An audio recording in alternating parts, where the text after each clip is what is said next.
Hello good morning students. देखो, जैसे कि आपने पिछले वीडियो में पढ़ा हुआ था इलेक्ट्रिसिटी इसमें आपका 12th का भी है 10th का भी है, दोनों के दोनों टॉपिक्स इसमें इंक्लूड है।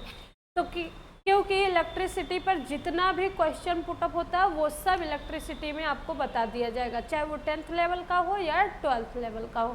ठीक है, जैसा कि पिछली वीडियो में आपने पढ़ रखा था इलेक्ट्रिसिटी क्या होती है, इलेक्ट्रिक फील्ड क्या होती है, या फिर चार्ज क्या होते हैं, चार्ज के टाइप्स क्या होते हैं, रेजिस्टेंस क्या होता है, 1 कूलम या 1 एम्पियर क्या होता है, कूलम्स लॉ पढ़ा, एक्सियल पोजीशन पर इंटेंसिटी कैसे निकालते हैं, या फिर अदर सभी चीज़ें आप पढ़ चुके हैं। इसके बाद आपको पढ़ना है वोल्टेज क्या होता है, मतलब विभव किसे कहते हैं, वोल्टेज पोटेंशियल मतलब विभवांतर क्या होता है, Ohm's law most important topic है, ओम्स लॉ जो आपसे बहुत बार पूछा गया है और बहुत ज़्यादा इम्पॉर्टेंट है, और उसका नाम क्या है, ओम्स लॉ। इसको आप बेहद तरीके से पढ़ेंगे।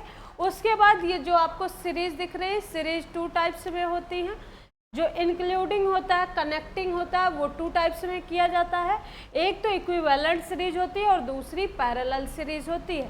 तो सीरीज में भी आप इनको पढ़ेंगे, ये भी बहुत ज़्यादा इम्पोर्टेंट है, मोस्ट वेरी इम्पोर्टेंट कहो या फिर मोस्ट इम्पॉर्टेंट करके लिख लो। ये दोनों आज हम पढ़ेंगे एग्जाम के बेसिस पर, ये बहुत ज़्यादा इम्पोर्टेंट है और बहुत ज़्यादा पूछे भी जाते हैं। ठीक है, चलिए आज हम जो पढ़ने जा रहे हैं उसका नाम क्या है, वोल्टेज है। हिंदी में उसको क्या कहते हैं, विभव कहते हैं। वोल्टेज को क्या कहते हैं, विभव। इंग्लिश में वोल्टेज और हिंदी में इसको क्या कहते हैं, विभव कहते हैं। अभी मान लो विभव की बात कर रहे हैं तो सबसे पहले हमें ये पता होना चाहिए हम किस एरिया की बात कर रहे हैं।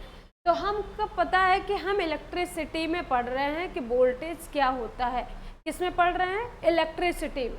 इलेक्ट्रिसिटी में आपको वोल्टेज बताना है कि वोल्टेज क्या होता है इन डेफिनेशन टर्म। ऐसे तो आप कहते हैं कि जो विद्युत आती है या फिर जो लाइट्स आती हैं बाय थ्रू इलेक्ट्रिसिटी, वहाँ पर हम देखते हैं एक पैरामीटर की तरह लगा होता है जिसको हम वोल्टेज कहते हैं कि इतने वोल्टेज की लाइट आई है या 440 220 वोल्ट की लाइट आई हुई है। लेकिन in the term of science आपको क्या बताना है कि वोल्टेज की डेफिनेशन क्या होती है। ठीक है, तो यहाँ पर आपने पढ़ रखा होगा कि जैसे मान लो कोई इलेक्ट्रिक फील्ड है तो उसका मतलब है कि वहाँ पर इलेक्ट्रिसिटी जनरेट है। अगर इलेक्ट्रिसिटी जनरेट नहीं है तो वो इलेक्ट्रिक फील्ड नहीं बनाएगा। अगर मैग्नेट है तो मैग्नेटिक फील्ड बनाएगा, इलेक्ट्रिसिटी है तो वहाँ पर इलेक्ट्रिक फील्ड जनरेट होगा। अब मान लो कि मैंने ये एक शेप लिया हुआ है जिसको मैंने मान रखा है ये हमारा इलेक्ट्रिक फील्ड है। क्या है, इलेक्ट्रिक फील्ड है। तो इसमें 100% श्योर ये बात है कि इसमें चार्ज पार्टिकल्स होंगे या नहीं, चार्ज पार्टिकल होंगे या नहीं होंगे, -q plus q minus q, या सभी चार्जेस इसमें इंक्लूड होंगे कि नहीं। अच्छा, चार्ज ज़्यादा भी हो सकते हैं, कम भी हो सकते हैं।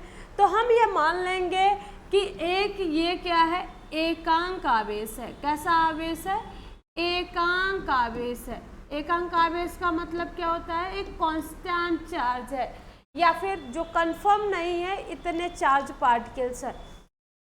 अगर हम इसको कहाँ से, एक इन्फिनिटी पॉइंट से, कहाँ से, इन्फिनिटी पॉइंट से, चार्ज पार्टिकल जो है इन्फिनिटी पॉइंट से अगर किसी पॉइंट तक आ रहा है, जैसे ये चार्ज पार्टिकल जो है वो इन्फिनिटी पॉइंट से किसी एक पॉइंट की ओर टेंड कर रहे हैं, तब हम कहते हैं कि ये वोल्टेज है। नहीं समझे, एक इलेक्ट्रिक क्षेत्र, एक इलेक्ट्रिसिटी का ऐसा क्षेत्र, या फिर कह सकते हो कि विद्युत का ऐसा क्षेत्र जहाँ पर एकांक धनावेश को क्या किया जाता है, अनंत से किसी बिंदु तक लाया जाता है। अनंत से क्या किया जाता है, किसी बिंदु तक लाया जाता है। इसमें हमें जो वर्क करना पड़ता है, क्या करना पड़ता है, जो वर्क करना पड़ता है वही हमारा क्या होता है, वोल्टेज होता है। उसी को इन द टर्म क्या कहते हैं आप, विभव कहते हैं। हिंदी डेफिनेशन में इसको क्या बताया जाता है कि वैद्युत क्षेत्र के एकांक धनावेश को अनंत बिंदु से किसी बिंदु तक लाने में किया गया कार्य ही विभव कहलाता है। देखो यहाँ से जो पार्टिकल है प्लस और माइनस आपको दोनों दिए गए हैं, लेकिन वोल्टेज जो होता है वो हमेशा प्लस के चार्ज पार्टिकल को, कैसे, प्लस के चार्ज पार्टिकल को ही किसी पॉइंट तक ले आकर टेंड कराता है। मतलब वो क्या करता है, इन्फिनिटी पॉइंट से केवल पॉजिटिव चार्ज को एब्जॉर्ब करता है और फिर उसे उठाकर किसी पॉइंट तक ले आता है। ठीक है, तो इसीलिए कहा जाता है इन द टर्म वोल्टेज क्या होता है, तो आप कहेंगे कि जैसे मान लो ये इलेक्ट्रिक फील्ड है, इस पर प्लस चार्ज है, कौन से चार्ज है, प्लस चार्ज है, इन्फिनिटी पॉइंट से किसी पॉइंट तक लाने में जो वर्क करना पड़ता है उसी को हम वोल्टेज कहते हैं। वैद्युत क्षेत्र के एकांक धनावेश को, डेफिनेशन में सबसे पहली बात वैद्युत क्षेत्र का है, कौन सा क्षेत्र का है, वैद्युत क्षेत्र। और वैद्युत क्षेत्र का मतलब क्या होता है, इलेक्ट्रिक फील्ड। कैसी फील्ड होनी चाहिए, इलेक्ट्रिक फील्ड होनी चाहिए। फील्ड को इलेक्ट्रिक ही होना है, कैसा होना है, इलेक्ट्रिक होना है। अगर ये इलेक्ट्रिसिटी में नहीं होता तो यहाँ पर आप क्या कहते हैं कि ये इलेक्ट्रिक फील्ड नहीं है, ये इलेक्ट्रिक फील्ड नहीं है। तो यहाँ पर आपका यहाँ इलेक्ट्रिसिटी जनरेट है, इसलिए हम क्या कह रहे हैं कि ये इलेक्ट्रिक फील्ड है।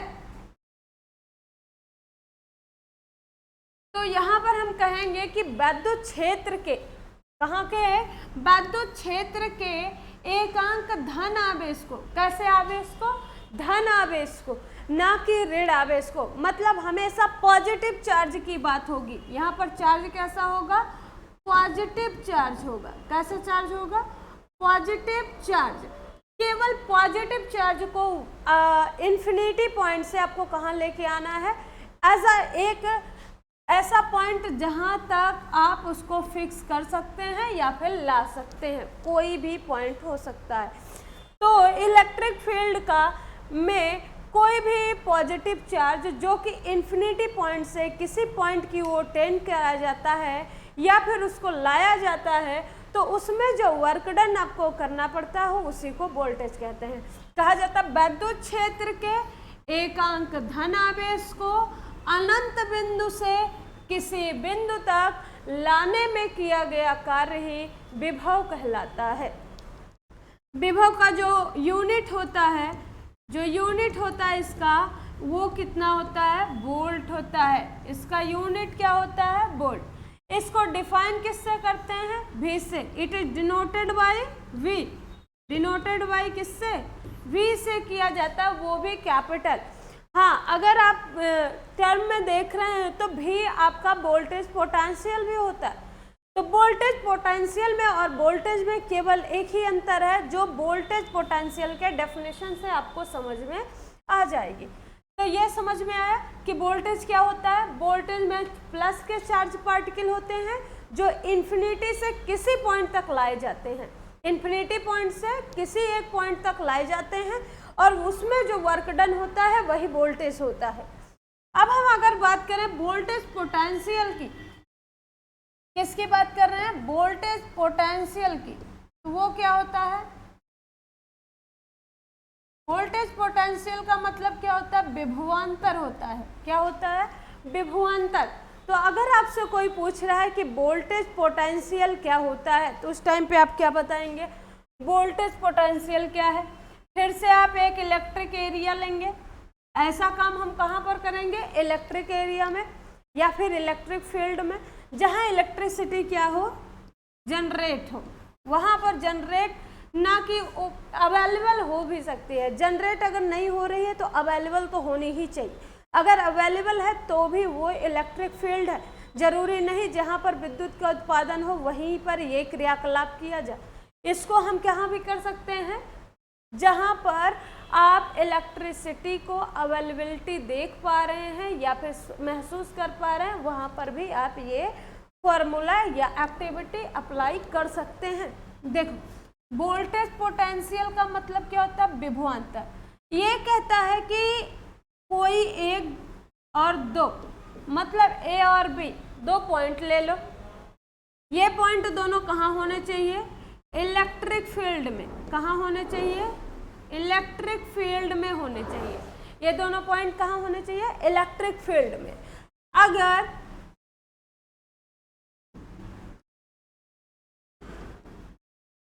ये देखो प्लस चार्ज के पार्टिकल को फिर से वही हम कांस्टेंट चार्ज लेंगे, जितना हमें चार्ज चाहिए, मतलब एकांक धनावेश को ही लेंगे।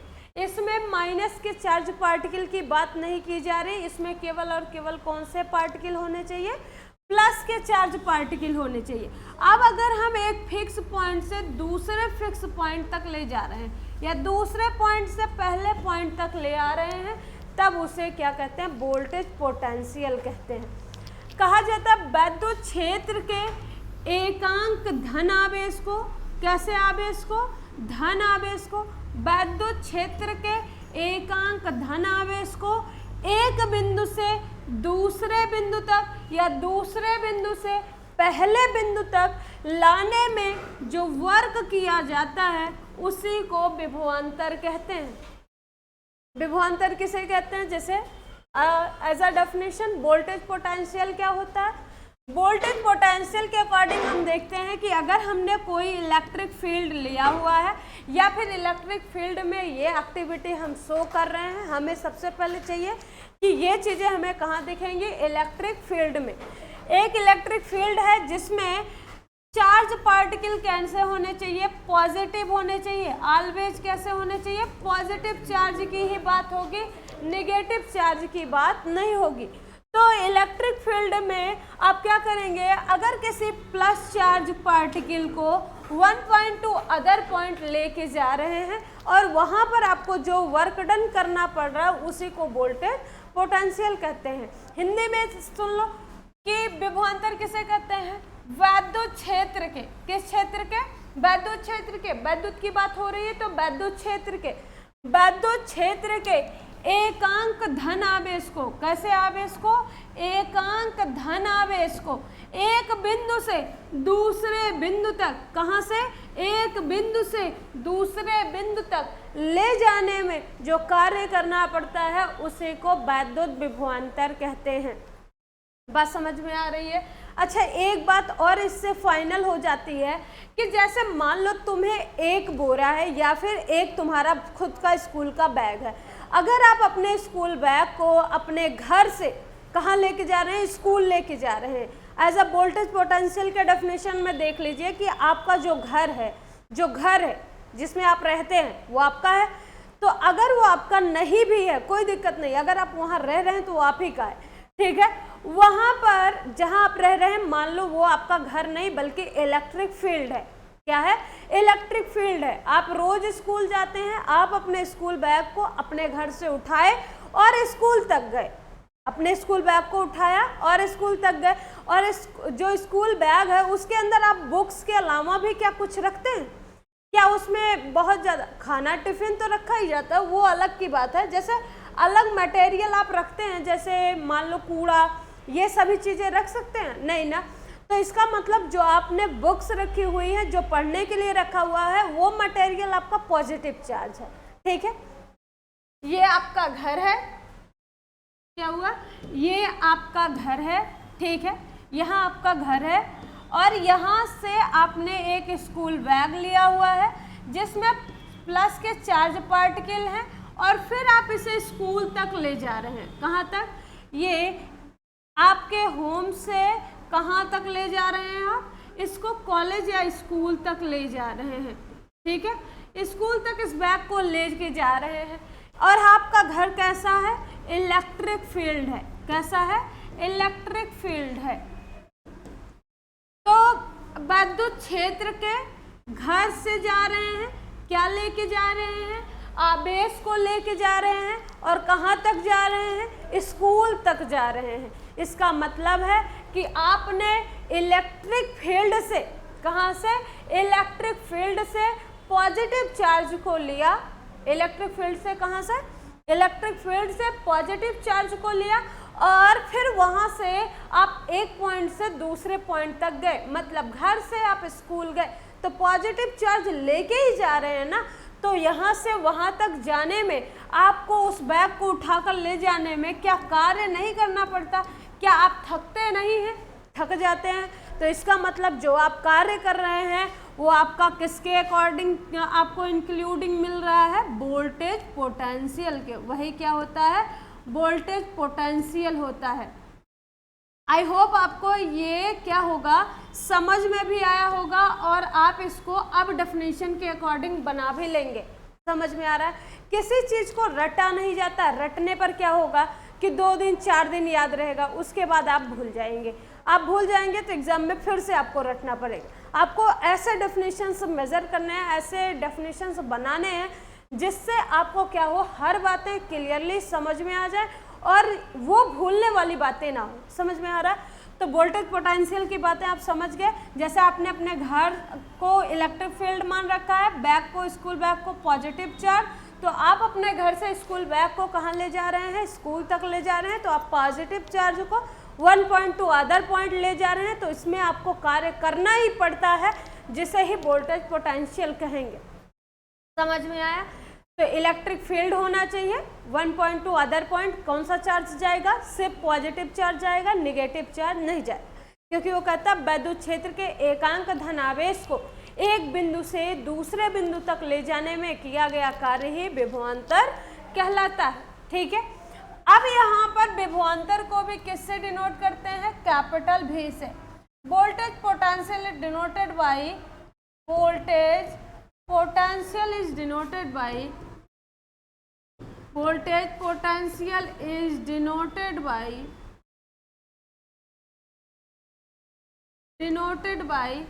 कैपिटल भी। इसे भी आप किससे डिनोट करते हैं? कैपिटल भी से। ऐसा क्यों है? क्योंकि इसको भी वोल्टेज ही कहा जाता है। अब अगर आपसे कोई पूछा जाए, बाई वाइवा के थ्रू क्या पूछा जाता है कि हम वोल्टेज को नापने के लिए कौन से इंस्ट्रूमेंट का सहारा लेते हैं, या ऐसा कौन सा इंस्ट्रूमेंट है जिसकी सहायता से आप पोटेंशियल को मेजर कर सकते हैं? कौन से पोटेंशियल को? वोल्टेज के। तो आप वहां पर कहेंगे क्या होता है? वोल्ट मीटर होता है। क्या होता है? वोल्ट मीटर होता है। वोल्टेज पोटेंशियल को नापने के लिए जो किया जाता है, मतलब जो यंत्र यूज किया जाता है, इंस्ट्रूमेंट जो लगता है, उसका नाम क्या होता है? वोल्ट मीटर होता है। 1 नंबर में वाइवा में पूछा जाता है, 12th वालों सचेत रहो, यहाँ पर पूछा जाता है आपसे कि अगर आप वोल्टेज नापना चाहते हैं तो आप कौन से इंस्ट्रूमेंट का सहारा लेते हैं? तो वहाँ पर आप क्या कहेंगे?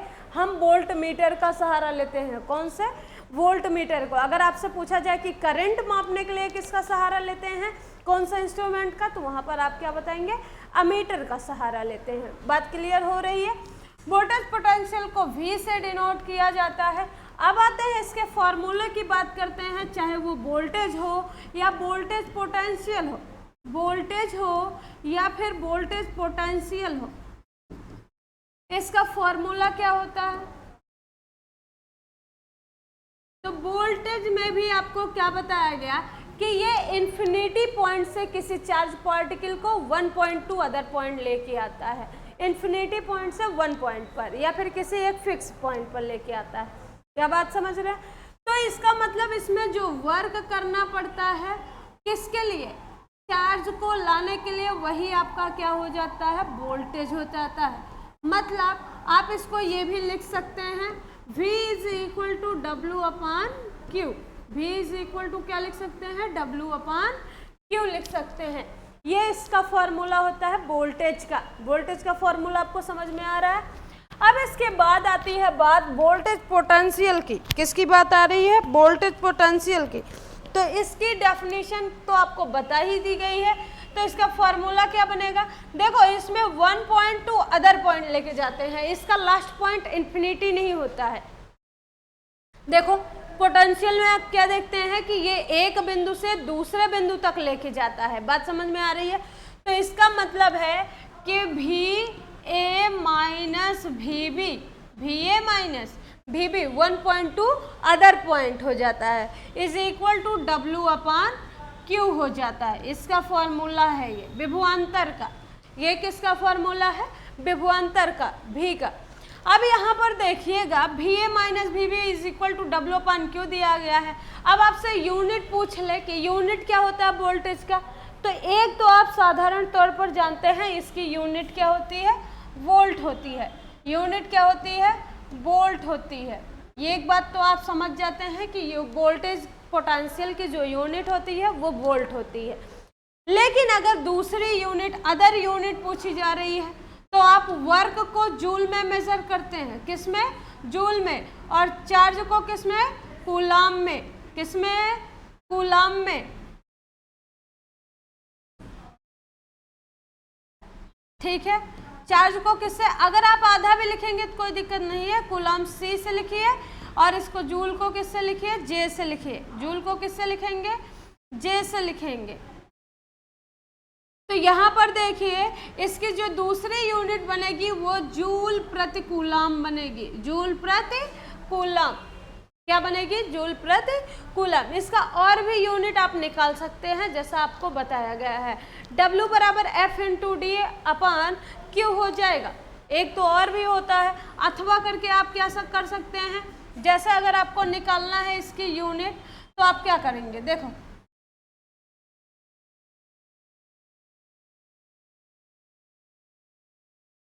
देखो V is equal to W upon Q होता है। और आप जानते हैं कार्य बराबर क्या होता है? बल गुणे बल की दिशा में विस्थापन बटा Q होता है कि नहीं? F into d upon Q होता है।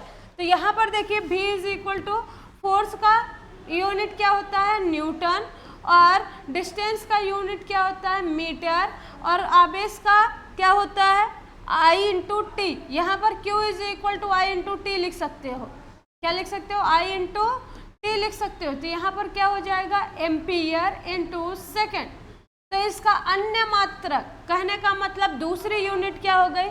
न्यूटन मीटर प्रति एम्पियर सेकेंड। ये एक मात्रक हो गया। या फिर इसका अन्य मात्रक और भी निकालना चाहें तो और भी निकाल सकते हैं। Q को बदलिए ही मत। Q को क्या करिए? बदलिए ही मत, जैसे है वैसा ही रहने दीजिए। तो इसका क्या कह सकते हैं? न्यूटन मीटर प्रति कूलम। अगर और भी सरल करना चाहते हैं तो आप ऊपर वाले को मत बदलिए, नीचे वाले को बदल दीजिए। ऊपर वाले को मत बदलिए, नीचे वाले को बदल दीजिए।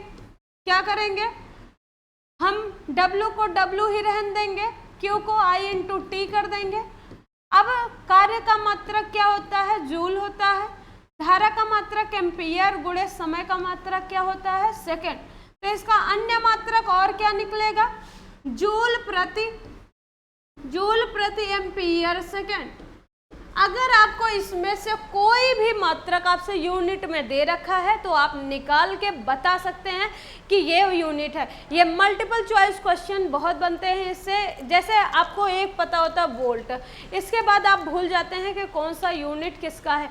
तो यूनिट निकाल के समझिए कि कैसे नई यूनिट रिक्रिएट की जा सकती है।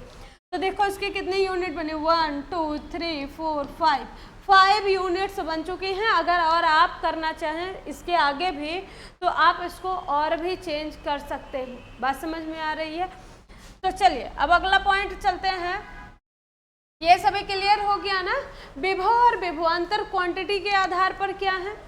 सदिश राशियां हैं या अदिश राशियां हैं? हाँ, ये कैसी राशियां हैं? स्केलर क्वांटिटीज हैं। इनकी कोई फिक्स डायरेक्शन नहीं होती है। वोल्टेज की कोई फिक्स डायरेक्शन नहीं होती है, इसलिए कहा जाता है कि वोल्टेज या वोल्टेज पोटेंशियल हमेशा स्केलर क्वांटिटी होती है।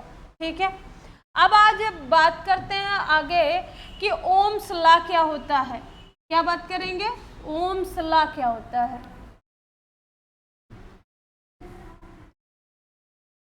Ohm's law. ओम्स लॉ में देखिए, ओम्स लॉ को हिंदी में कहते हैं ओम का नियम। ओम्स लॉ को हिंदी में क्या कहते हैं? ओम का नियम। तो ओम के जो ओम था वो ओम जो थे वो एक साइंटिस्ट थे। उनका पूरा नाम था जॉर्ज साइमन ओम। क्या नाम था पूरा? जॉर्ज साइमन ओम था। उन्होंने क्या किया? अपने थ्रू एक बात पता लगाई कि कैसे किसी भी रेजिस्टेंस को निकाला जा सकता है या फिर वोल्टेज को कैसे निकाला जा सकता है रेजिस्टेंस और करंट के अकॉर्डिंग, या फिर हम डेली लाइफ में कैसे चेक कर सकते हैं कि वो अच्छी इलेक्ट्रिसिटी वायर देगा या फिर नहीं देगा। ठीक है, तो यहाँ पर इन्होंने अपने नियम के अकॉर्डिंग बताया कि अगर मान लो कोई वायर है, जैसे आप ही जा रहे हो शॉप पे जाते हो यहाँ पर, तो सबसे पहले क्या देखते हो, शॉप पे जाने के बाद आपको वायर लेना है। आप जाते हैं दुकानदार से कहते हैं कि मुझे वायर चाहिए। उसके लिए आप क्या क्या देखते हैं, सबसे पहले देखते हैं कि हमें जाने के बाद कहते हैं सबसे पहले कि हमें तार लेना है। क्या लेना है, तार लेना है। पूरी रेसिपी मत लिखना कि मैम तार लिया उसके बाद पैसे दिए उसके बाद फिर उसने कुछ ऐसा बोला, बिल्कुल नहीं। जितना हम कह रहे हैं बाय अकॉर्डिंग बस पढ़ाने के कह रहे हैं कि देखो सबसे पहले हम क्या कर रहे हैं, एक वायर ले रहे हैं। उनसे कहेंगे कि हमें एक वायर चाहिए, तो वो क्या करेंगे, 2-3 क्वालिटी का वायर निकालेंगे। तो हम देखते हैं कि सबसे पहले हमें कितना लेना है, उसे बताएंगे हम कि हमें 3 मीटर वायर लेना है। कितना मीटर लेना है, 3 मीटर। ये इसकी क्या हो गई, लेंथ हो गई। क्या हो गई, लेंथ हो गई। सबसे पहले हम लेंथ देखते हैं, कहने का मतलब लंबाई देखते हैं। क्या देखते हैं, लंबाई, वायर की लंबाई देखते हैं। इसके बाद देखते हैं कि हमें वो आपसे पूछेगा कि आप मोटा तार लेंगे या पतला तार लेंगे, पूछता है कि नहीं। तो आपको बताना है कि हम कैसा ले रहे हैं, पतला। कैसा तार चाहिए हमें, थिन चाहिए, थिन वायर चाहिए, पतला वाला। हम केबल यूज नहीं कर रहे हैं, हमें वायर चाहिए, वायर। तो इसका मतलब आपने उसकी क्या देखी है, ब्रेथ देखी है। क्या देखी, ब्रेथ भी देखी, मतलब लंबाई के साथ साथ आपने उसकी क्या मेजर की, चौड़ाई भी मेजर की। जिसमें आप लंबाई और चौड़ाई दोनों देखते हैं उसको कहा जाता है कि आपने उसका क्षेत्रफल देखा है। क्या देखा है, क्षेत्रफल देखा है। एरिया पता लगा लिया कि कितने एरिया का है, यही होता है। लंबाई गुणे चौड़ाई क्या कहलाती है, क्षेत्रफल कहलाती। तो यहाँ पर हमने जो वायर खरीदा सबसे पहले उसकी लंबाई देखी और फिर चौड़ाई देखी। दूसरे नंबर आता है बात कि आपने तार को देखते ही बताया कि ये तार ठीक नहीं है या फिर ये तार बहुत अच्छा है। तो वो कैसे आप बताते हैं, तो आपने वायर को छुआ ऐसे और फिर उसको थोड़ा सा रगड़ते हैं और फिर देखते हैं कि कहीं वायर चिपकने वाला तो नहीं है, थोड़ा सा पानी पड़ेगा तो चिप चिप चिप चिप करेगा या नहीं। तो वो चीज़ें भी आपने देखा, मतलब तार का पदार्थ देखा। क्या देखा, तार का पदार्थ। कहने का मतलब तार किस मटेरियल का है, वायर मटेरियल देखा। क्या देखा, वायर मटेरियल देखा कि तार का मटेरियल कैसा है। ठीक है, अब इसके बाद आप उसको जब देखते हैं तार का मटेरियल अच्छा है, ठीक है, तो अब वो पूछते हैं कि ये कितना टेम्परेचर सहन कर सकता है। आप उस दुकानदार से ही पूछेंगे कि अगर मेरे यहाँ मान लो 200-250 वोल्टेज की लाइट आ रही है तो क्या ये उस जगह लगाने पर तार सही सलामत रहेगा या फिर खराब हो जाएगा, जल जाएगा। जैसा कि आप देखते हैं कि जो पतला तार फर्राटे वाले पंखे में लगता है वो अन्य कहीं पर, जैसे ऊपर वाले पंखे में आप लगा सकते हैं, लेकिन क्या अब जैसे मान लो और कहीं बड़े बड़े इंजनों में कहीं जो है बड़ी चक्कियों में लगाना हुआ था, क्या वायर लगेगा, नहीं लगता है, उस समय नहीं लगता है। अलग अलग के जहाँ आपके मेंस है वहाँ भी वो वायर नहीं लगा सकते, वहाँ पर आप केबल लगाते हैं। तो उसका मतलब ये है कि आप पूछते हैं कि कितना टेम्परेचर ये सहन कर सकता है, तो वो बताएगा कि ये जैसे पंखे के लिए या फिर छोटे मोटे पदार्थों के लिए इस वायर का आप यूज़ कर सकते हैं, या बड़े पैमाने पर आप इसका यूज़ कर सकते हैं क्योंकि ये काफ़ी ज़्यादा टेम्परेचर क्या कर सकता है, सहन कर सकता है। तो इसका मतलब आप उसका क्या देख रहे हैं, जैसे मान लो तार है, तार के बारे में आपने देखा कि वो कितना टेम्परेचर सहन कर सकता है, मतलब उसकी क्वालिटी देखा ना, ताप कितना कर सकता है, मतलब कितना सहन कर सकता है। तो इसका मतलब ये जो सभी चीज़ें आप देख रहे हैं, लंबाई, चौड़ाई, ताप, पदार्थ की मात्रा, इनको अगर हम बाई केस अगर कहें एक शब्द में तो आपने इसमें क्या देखा, हाँ, इनकी फिजिकल क्वांटिटी या फिजिकल स्टेट देखा। इनकी कौन से स्टेट को देखा आपने, फिजिकल स्टेट को। फिजिकल स्टेट का मतलब क्या होता है? भौतिक अवस्थाएं होता है। जैसे मान लो अगर किसी लड़की को देखा, मान लो बाय चांस किसी लड़की को अपने रिश्ते के लिए देखा, या फिर कोई ऐसी लड़की है जिसको देखा और वो बहुत ही अच्छी लगी, तो इसका मतलब ये है कि आप किसी ना किसी से वो बात शेयर जरूर करोगे। मान लो आपने अपने पड़ोसी से, अपने दोस्त से कहा कि वो जो लड़की थी बहुत गोरी थी, बहुत सुंदर थी, बहुत अच्छी चलती थी, बहुत अच्छी ड्रेसिंग थी, तो आप उसमें ये तो नहीं देखते हैं कि ना कितनी पढ़ी लिखी है, क्योंकि आप रास्ते में जा रहे हैं तो पढ़ाई लिखाई तो अपने आप दिखती नहीं है, वो तो पूछना ही पड़ता है। तो आपने उस समय जो देखा वो उसके बाहरी आवरण को देखा है, मतलब उसकी फिजिकल क्वालिटी देखी है। कैसी क्वालिटी देखा आपने? फिजिकल स्टेट को देखा और उसी पर जज कर दिया कि वो अच्छी है या फिर खराब है। तो वही चीज़ें इसका मतलब है कि जब हम किसी को देखते हैं तो वो क्या होता है? फिजिकल क्वालिटीज़ होती हैं। तो हमने इसकी भौतिक स्टेट को देखा, मतलब इसकी भौतिक अवस्थाओं को देखा। तो ओम ने कहा, वैज्ञानिक ओम ने कहा कि अगर हम किसी भी भौतिक अवस्था को नियत कर दें, फिक्स कर दें, कोई भी तार है, अगर हम इस तार की क्या कर दें, इन सभी भौतिक अवस्थाओं को, जैसे ताप हो गया, सांद्रता हो गई, ठीक है, तार का पदार्थ हो गया, पदार्थ की मात्रा जिसको कहते हैं, और लंबाई हो गया, ये सभी क्या कर दें? फिक्स कर दें, मतलब कांस्टेंट कर दें। क्या कर दें? सभी को नियत कर दें। इन्होंने कहा कि जैसे लंबाई है, पदार्थ की मात्रा है, या फिर सांद्रता है, ताप है, इन सभी चीज़ों को अगर आप फिक्स कर देते हैं एक ही बात पर कि मतलब ये 22 डिग्री सेल्सियस से ज़्यादा टेम्परेचर अब्जॉर्ब नहीं कर सकता है, इसकी सांद्रता ये है कि ये इतने देर तक ही रह सकता है, मतलब इतनी कैपेबिलिटी है, पदार्थ की लंबाई क्या है कि इतनी लंबाई चौड़ाई, पदार्थ कैसा है, कैसा मटेरियल है, वो चीज़ें आप फिक्स कर दो। किसके अलावा और मटेरियल आप इसमें डालकर ये वायर नहीं बनाएंगे, और फिर उसकी लंबाई भी फिक्स कर दो। इन्होंने कहा यदि आप इन सभी चीज़ों को आप क्या कर देते हैं? मिक्स करके फिक्स कर देते हैं। क्या कर देते हैं? फिक्स कर देते हैं। मान लिया मैंने ये वायर ले लिया और इसका सभी चीज़ क्या है? Physical state. कहने का मतलब इसका सभी फिजिकल स्टेट जो ऑल टाइप्स का होता है वो सभी मैंने क्या कर दिया? फिक्स कर दिया, कांस्टेंट कर दिया। इसका फिजिकल स्टेट मैंने क्या कर दिया है? कांस्टेंट कर दिया है।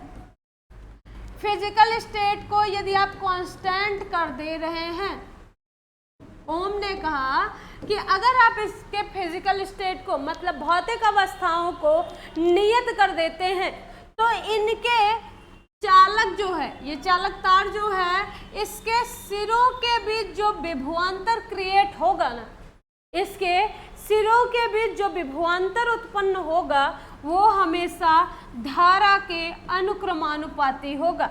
इन्होंने कहा यदि आप किसी भी वायर की फिजिकल क्वालिटी को कांस्टेंट कर देते हैं, क्या कर देते हैं? फिजिकल क्वालिटी को कांस्टेंट कर देते हैं, तो वहाँ पर जो वोल्टेज होता है उस वायर का, जो उसके हेड टू हेड में निकलता है, कहने का मतलब सिरों के बीच उत्पन्न होता है, वो विभवांतर सदैव क्या होता है? वोल्टेज जो होता है वो करंट के प्रोपोर्शनल हो जाता है। कहने का मतलब ये है एज अ सेंस कि वोल्टेज जितना ज़्यादा होगा, अगर 440 वोल्टेज है तो धारा भी उतनी ही ज़्यादा होगी, बहुत अधिक मात्रा में बहेगी। धारा क्या होगी? बहुत ज़्यादा बहेगी। तो मतलब अगर विभवांतर बढ़ रहा है तो धारा भी क्या हो जाएगी? बढ़ जाएगी, और अगर विभवांतर कम हुआ तो धारा अपने आप कम हो जाएगी। मतलब वोल्टेज जैसे जैसे इंक्रीज करेगा करंट भी वैसे वैसे इंक्रीज करेगी। वोल्टेज जैसे जैसे डिक्रीज करेगा करंट अपने आप क्या हो जाएगी? लो पे पॉइंट आ जाएगी, मतलब एकदम डिक्रीज करके जीरो के अप्रॉक्स हो जाएगी। यही ओम का नियम था। तो इन्होंने कहा ओम के अकॉर्डिंग, ओम ने पूरी बात क्या कही कि अगर वोल्टेज जो है वो धारा के अनुक्रमानुपाती हो जाता है, कहने का मतलब विभवांतर धारा के अनुक्रमानुपाती होता है। यदि किसी चालक के सिरों के बीच भौतिक अवस्थाएं, ताप, दाब, सांद्रता या फिर उसके पदार्थ की मात्रा, सभी चीज़ों को नियत कर दिया जाए तो चालक के सिरों के बीच उत्पन्न विभवांतर सदैव धारा के अनुक्रमानुपाती होता है। जो विभवांतर होता है वो सदैव धारा के अनुक्रमानुपाती होता है। एक शब्द में कहें कि अगर फिजिकल स्टेट को कांस्टेंट कर दिया गया है तो उसमें जो वोल्टेज क्रिएट होगा ना, जो वोल्टेज जनरेट हो रहा है वो सदैव करंट के क्या होगा, प्रोपोर्शनल हो जाएगा। ठीक है, तो उसके बाद इन्होंने कहा जब प्रोपोर्शनलिटी हटाओगे तो एक नया कांस्टेंट ऐड होगा और वो है आपका रेजिस्टेंस। तो V इज इक्वल टू क्या बन गया, आर आई, जहाँ पर R इज इक्वल टू क्या था, V अपान आई। यहाँ पर R क्या है, V क्या है, I क्या है। V आपका वोल्टेज है, क्या है, वोल्टेज है। I क्या है, करंट है। I क्या है, करंट है। और फिर R क्या है, रेजिस्टेंस है। क्या है, रेजिस्टेंस है। वोल्टेज मतलब विभवांतर है, V विभवांतर है, I धारा है और R क्या है, प्रतिरोध है। बात समझ में आई। विभव, विभवांतर, प्रतिरोध तीनों चीजें आपको बता दी गई हैं। धारा भी क्या होता है ये भी आपको बता दिया गया है। तो यहाँ से आपको ये बातें क्लियर हुई।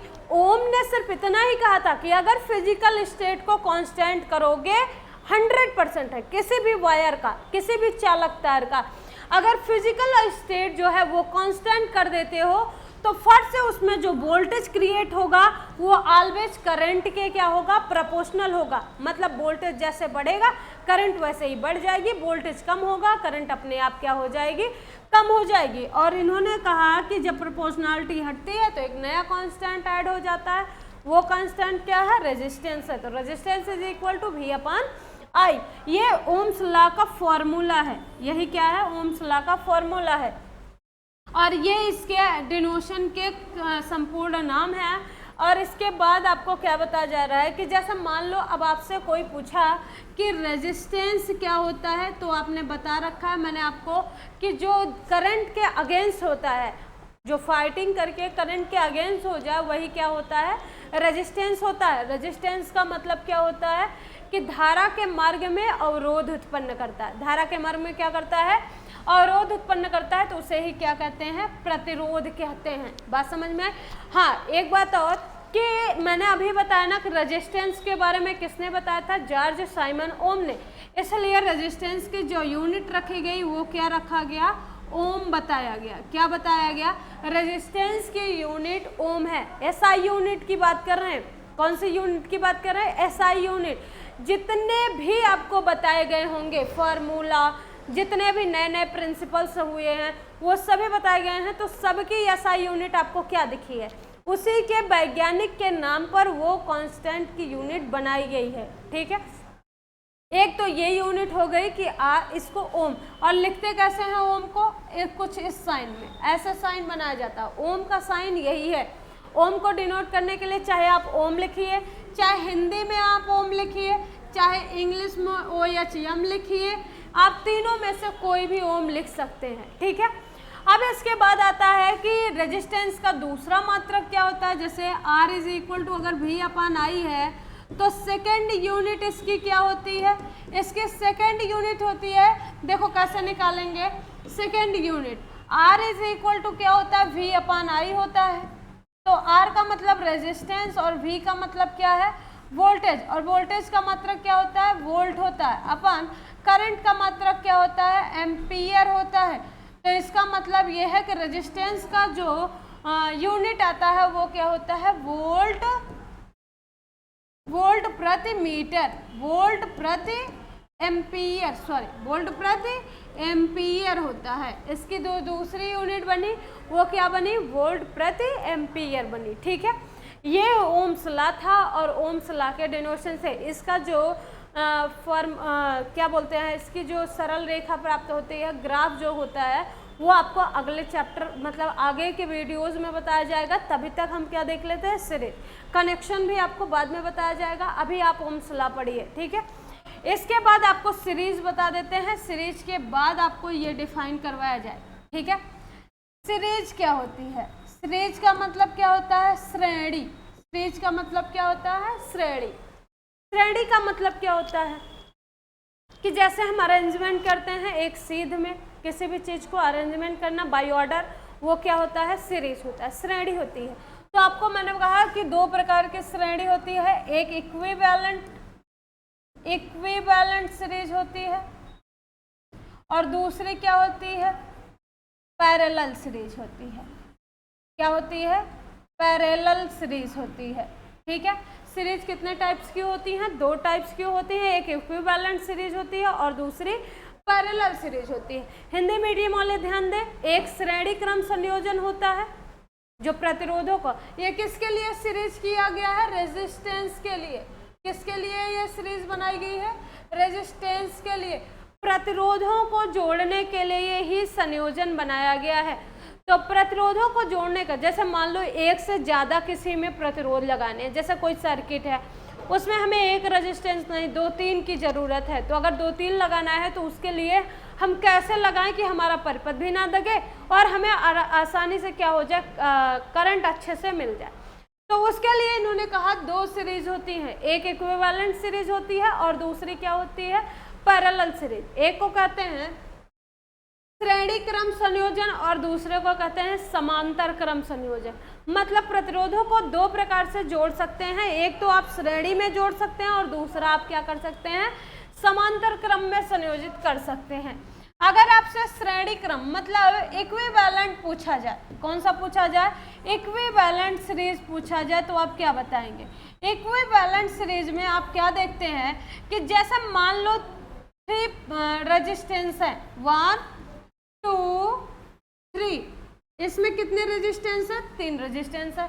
हमें किसी सर्किट में लगाना है, सर्किट बनाने के लिए आपको बताया गया है कि सबसे पहले बैटरी लेंगे, उसके बाद आप क्या लेंगे, कुंजी लेंगे और इसके बाद अगर आप रेजिस्टेंस लगा रहे हैं तो ठीक है।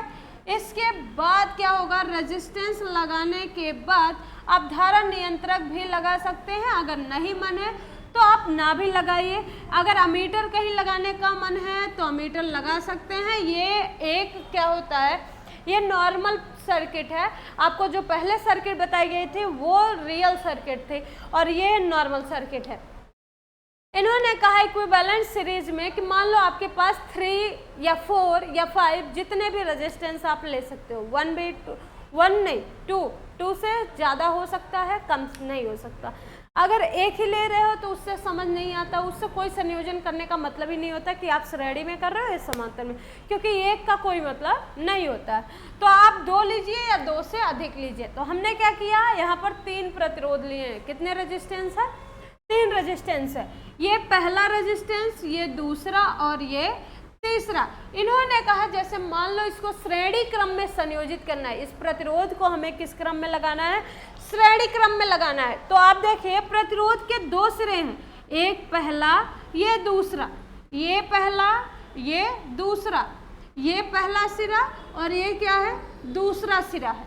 ठीक है, बैटरी लगाने पर हमेशा धारा कहाँ से कहाँ बनती है, प्लस से माइनस बहती है। ये फ्लो क्या से होती है, जो करंट होती है वो प्लस से माइनस फ्लो होती है, इलेक्ट्रॉन माइनस से प्लस फ्लो होते हैं। आपको पता है कि करंट से अपोजिट डायरेक्शन में कौन फ्लो करता है, इलेक्ट्रॉन्स। ठीक है, तो इन्होंने कहा कि जैसे आप इसको सीरीज में ऐड कर रहे हो, 2-3 हो गए, तो अब इसको सीरीज में जब ऐड करोगे तो ये जो जो इक्विवेलेंट सीरीज होती है, इसमें क्या होता है कि जैसे रेजिस्टेंस का जो पहला सिरा है उसको हमने किससे जोड़ दिया है, बैटरी के धन सिरे से। देखो प्लस पॉजिटिव टर्मिनल से ऐड कर दिया है।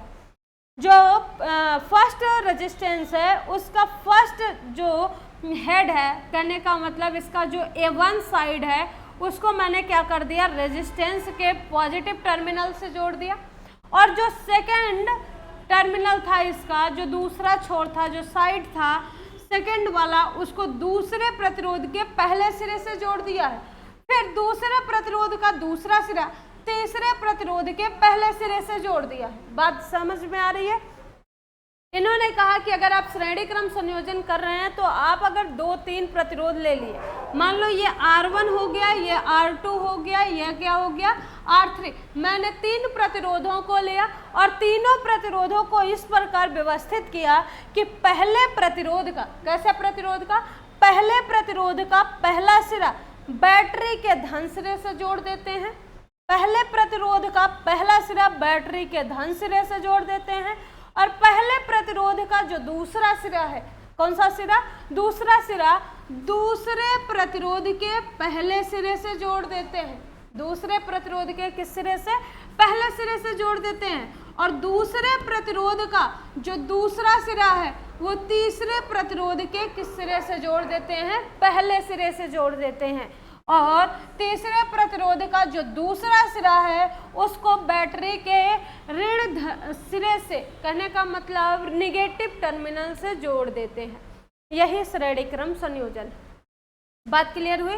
इसके दो सिरे, एक सिरा धन सिरा से जुड़ जाता है बैटरी के, दूसरा सिरा दूसरे प्रतिरोध के पहले से, फिर दूसरा तीसरे के पहले से, और बाद में जो बचेगा आप 3, 4, 5 ले रहे हो तो उसके आगे और भी लिख सकते हो कि पहले प्रतिरोध का पहला सिरा बैटरी के धन सिरे से और दूसरा सिरा दूसरे प्रतिरोध के पहले सिरे से, दूसरे प्रतिरोध का दूसरा सिरा तीसरे प्रतिरोध के पहले सिरे से और तीसरे प्रतिरोध का दूसरा सिरा चौथे प्रतिरोध के पहले सिरे से, तीसरे प्रतिरोध का दूसरा सिरा चौथे सिरे के पहले प्रतिरोध से और चौथे प्रतिरोध का दूसरा सिरा पांचवें प्रतिरोध के पहले सिरे से। बात यह है कि बार बार सिरे सिरे पहले पहले समझ में नहीं आता है, इसलिए आप समझ लो जैसे 3, 4, 5 हैं तो इसमें 2 सिरे हैं। कितने सिरे हैं? 2 हैं। तो इसका जो एक होगा ये इधर आएगा तो ये इससे इस क्रम में जुड़ेगा ऐसे। दूसरा जो होगा हमेशा अगले वाले के पहले से जुड़ जाएगा। तो उस सीरीज को क्या कहेंगे हम? इक्विवेलेंट सीरीज है, वह श्रेणी क्रम संयोजन है। ठीक है, इसका जो फॉर्मूला बनता है, फॉर्मूला प्रूफ के साथ बताएंगे आपको। पहले आप श्रेणी और समांतर क्रम संयोजन जान लीजिए, प्रूफ के साथ बताएंगे। क्वेश्चन पूछा जाता है 7 नंबर में, उसको प्रूविंग भी पूछा जाता है, तो इसलिए आप देखते रहिए। देखिए, अगर मान लो आपसे आप पैरेलल सीरीज की बात की जा रही, किससे? पैरेलल सीरीज की बात की जा रही, तो आप क्या कहेंगे? पैरेलल सीरीज के बारे में आप क्या कहेंगे कि जैसे मान लो अगर कोई है सर्किट, कोई क्या है? सर्किट है जिसमें ये कुंजी लगी हुई है। अब इसमें कितने प्रतिरोध लगाए गए हैं? 3 प्रतिरोध, 3 या 4 आप कह रहे हैं ना कि आप कितने भी लीजिए, जरूरी नहीं है कि बुक में 3 है या हम 3 ले रहे हैं तो आप 3 ही लीजिए। आप कितने भी प्रतिरोध ले सकते हैं, जरूरी नहीं है रेजिस्टेंस की मात्रा या फिर उनकी क्वांटिटी को कम कर दें, ऐसा फिक्स नहीं है। ठीक है, और हाँ एक बात और याद रखना, जब भी सर्किट में एडिंग करो तो वोल्टेज और अमीटर को हमेशा सीरीज में ही लगाइएगा, मतलब पैरेलल में नहीं, इक्विवेलेंट सीरीज में ही लगाइएगा, क्योंकि इस श्रेणी क्रम में ही ये चीजें लगती हैं। आप समांतर क्रम में नहीं लगा सकते वरना परिपथ दब जाएगा। ये प्लस है और ये माइनस का टर्मिनल है, आपको पता है, अब करंट ऐसे ही बहेगी। आपने देखा होगा कभी, जैसे मान लो आपके यहाँ खेत हो या फिर नाला हो, गंदा नाला हो, जहाँ पर सफाई होती है, ये बगल बगल क्या होता है, सड़क के बगल बगल नाले हैं, निकले हुए हैं। मान लो यहाँ से कोई पानी आ रहा है, यहाँ से जा रहा है ऐसे, तो यहाँ पर जब पहुँचेगा तो यहाँ से इसको अभी एक ही लाइन में आ रहा था, एक ही नाली से आ रहा था। अब क्या हुआ, यहाँ से इसके 3 रास्ते गए हैं, 3 नालियाँ गई हैं, तो ये क्या करेगा, ये तीनों नालियों में इसका पानी बहेगा कि नहीं बहेगा? बहेगा, 100% है। अरे यहाँ एक नाली से आ रहा था, अब इसी के जस्ट सामने 3 नाली है, तो ये तीनों में थोड़ा थोड़ा बहेगा। इसमें हो सकता है ज़्यादा बहे, इसमें क्या हो सकता है? ज़्यादा बहे, जो सामने होता है उसमें रफ्तार ज़्यादा तेज जाती है ना, तो हो सकता है ज़्यादा बहे, ऐसा बताया नहीं गया। ये क्या हुई, धारा फिर से यहाँ से ये पानी गया इन तीनों में से और फिर से जाके एक हो गया और फिर ये बहने लगा, ऐसे देख रहे हो ना। तो ऐसे आप परिपथ बनाइए। मान लीजिए पहला रेजिस्टेंस ये है, दूसरा ये है और तीसरा ये है।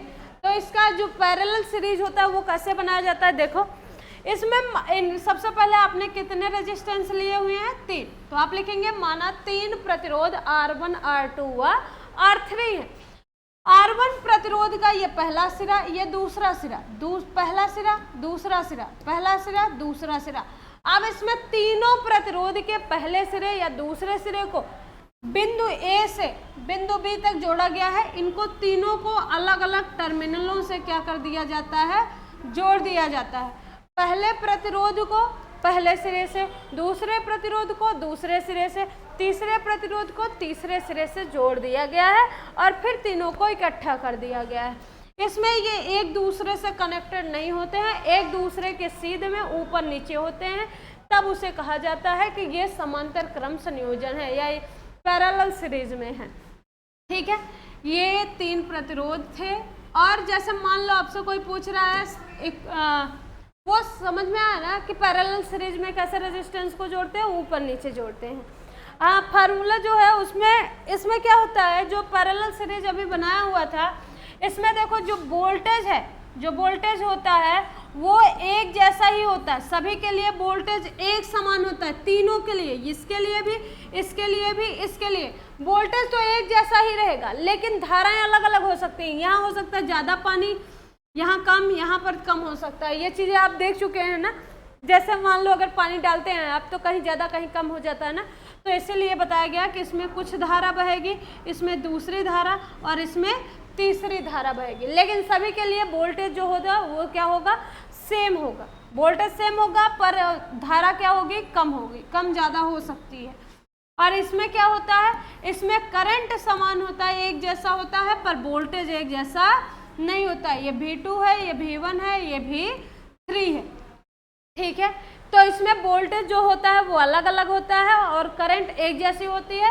उसमें करंट जो होती है वो कैसी होती है, अलग अलग होती है, जबकि वोल्टेज क्या होता है, एक समान होता है। तो इक्विवेलेंट और फिर पैरेलल सीरीज में आपको समझ में आया कि क्या एक जैसा होता है, क्या अलग अलग होता है।